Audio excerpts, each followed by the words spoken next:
Şuşa şəhərinə gələrkən Cıdır-Dünü ziyarət eləyəndə bax, ora girişdir. Cəmaət hamısı Cıdır-Düzünə gəlib. Mənə isə lazım olan buradır. Bax, görürsünüz, plakat da var, yazıb. Mir Möhsün Nəvvabın qəbrüstü abidəsi.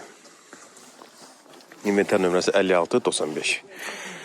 Mənə lazım olan Mir Möhsün Nəvvabın məzarını görmək və ziyarət eləmək idi. Bura Vaqifin məqbərəsidir. Burada məzarlar görürsünüz ki, dağılıb. Dağıdılmış məzarlar çoxdur burada da. Əlbəttə ki, qonşularımız dağıdıb, necə deyərlər. Mir Möhsün Nəvvab demək, görkəmli rəssam olub. Dahi Azərbaycan şairi olub. Mən əsl niyə görə bura gəldim? Həm bir ədəbimiz olaraq, həm də ən vacibi mənim üçün 1905-ci ildə baş verən hadisələr haqqında Nəvvab əlyazma yazıb, dəftər yazıb, belə deyərdim.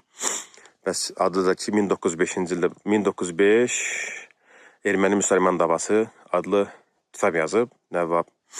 Oradan biz bilirik ki, öyrənirik ki, 1905-ci ildə bəs baş verən hadisələr haqqında öyrənə bilirik, məlumat ala bilirik.